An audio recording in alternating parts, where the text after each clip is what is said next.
Peoples, what's going on? It's your boy Mike, coming to talk to you guys today a little bit about parenting again. So we're back on the parenting tip, talking about some perspectives of parenting that may be beneficial to parents, myself included. But before I get into it, I do want to make this disclaimer that nobody has all of the answers to how to parent. Okay, nobody does. There are so many different theoretical approaches to parenting. Um, there are so many different styles of parenting. There are so many different ways that you can parent your children to get the best response and from them regarding their behavior, regarding the way that they think, the way that they view their world, or whatever the case might be. You have to figure out, as the parent, what is going to work best for your child. And the best way to figure that out is to just watch them, listen to them, and basically let them tell you, because they will if you give them the opportunity. I said all that to say this. I'm not saying that my perspective on parenting is like the end all be all, that it's the greatest thing ever since sliced bread. But what I am saying is that it may be beneficial for you as a parent. So hopefully you get something out of it. Um, Chew the meat, spit out the bones. All right, so let's get into it. A lot of times I talk to parents and I see parents and I deal with parents who are lacking in their parenting, not because they don't have the abilities or they don't have the know-how to be effective parents, but because they have a high or increased or heightened level of personal insecurity. Okay. And this is important to understand because your personal issues, your personal insecurities about your physical self, about the way you look, about the way that you think about yourself, personal relationship issues. If you haven't had a man in, I don't know, 20 some odd years or 10 years or 5 years and you're a single mother, or vice versa, you haven't been with a woman in a very long time and you're a single father. Those things play a major part in your ability to effectively parent your children.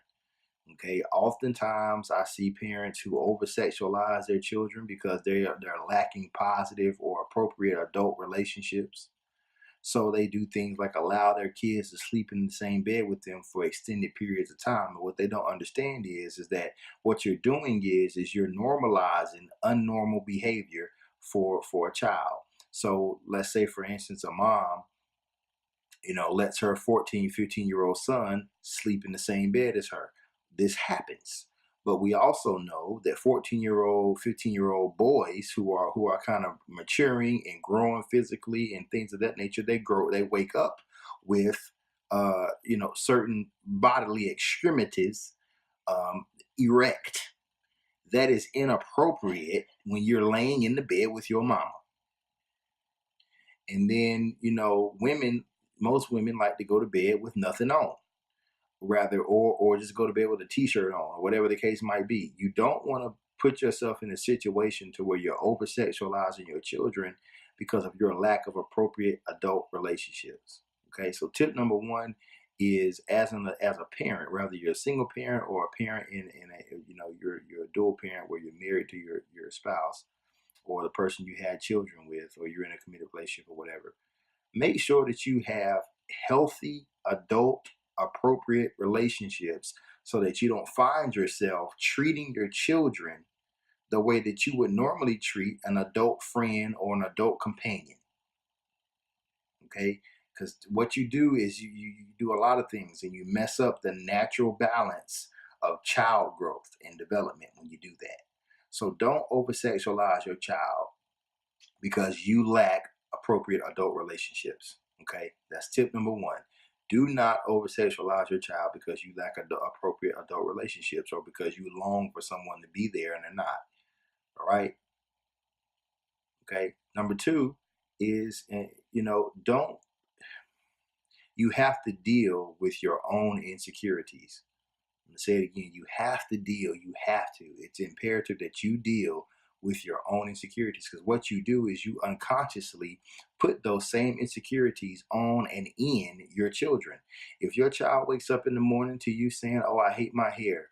I ain't got nothing to wear. It's get somebody. I don't like the way I look. My this is too big or that's too small. I don't like the way this is. I don't like the way that is." What that's doing to them is you're teaching them and you're training them how to dislike themselves as well, because that's what they see their parents do.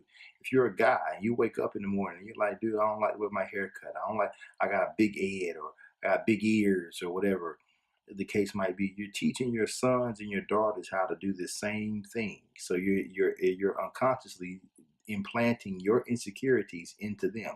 And let me help you parents out there who think that buying your kids a certain color baby doll is going to make them appreciate or like themselves more. It's not. Because most of y'all had black baby dolls or baby dolls that were in your ethnic range or group, and you're still insecure. You still don't like yourself. So you know from experience that that is not true. Okay. The only way to deal with insecurity is to deal with it. All right. You have to learn how to appreciate and love yourself before you can teach your children how to do it.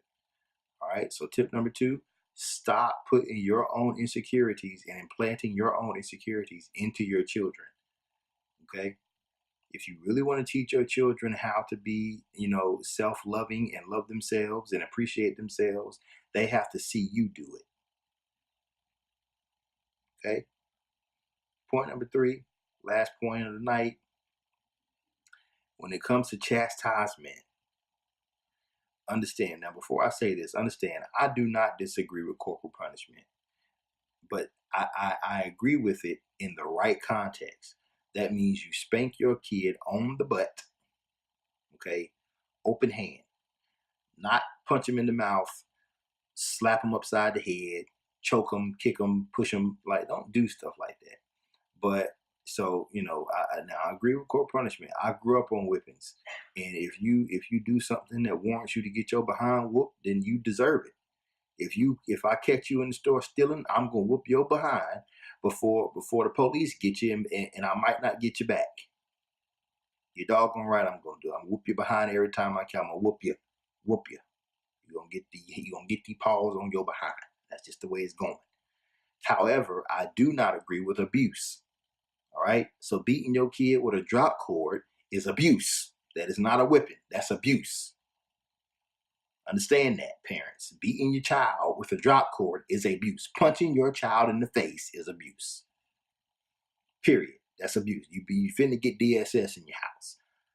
Okay?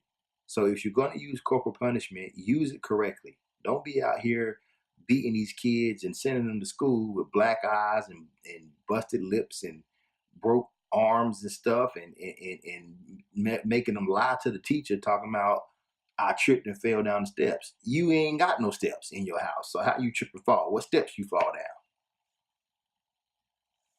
So to increase your parenting to a more positive level, 3 things. Okay, those 3 things: stop over sexualizing your children because you lack effective and appropriate adult relationships. Stop or deal with your own personal insecurities before trying to teach your child how to deal with theirs or not develop them at all. And if you're going to use corporal punishment, use it correctly. Okay? Use it the right way. Stop, please, stop beating these kids and abusing these children. Okay? Use it right if you're going to use it. All right? If you don't have a copy of the Best Friends book, order it. I'll get a copy for you, and I'll get it to you. It's $10. That's it. $10 investment into your marriage. And I'll be seeing some of y'all's posts on Facebook. Y'all be trying to fake the front and all that there in the third, but your marriage is suffering and you need this book. Okay? You need this book. And even if your marriage isn't suffering, it's always good for you to get an added perspective on marriage, because nobody has all the answers, but at the same time, perspective is everything. The way you view your marriage is the way you're going to act in your marriage. Okay? So, with that said, man, I hope you guys are getting something out of these videos. I appreciate all the love and support, and so does my wife. She's doing hair right now. Sister girl be doing it. I'm telling you. I'm telling you. She be doing it. I know a lot of, I'm gonna give you this for free. I know a lot of dudes be bragging on how much they do for their family and everything like that. Man, I'm gonna tell you right now, there's nothing greater than having a wife who pulls her own too. That's just that, she scratched my back, I scratch hers. So, and that's what you want. That's what you want. But anyway, I digress. I hope you guys are having a good night. It's the second day of the year. Make it a good day, and be happy, be in love, be married. Best friend's book. Peace.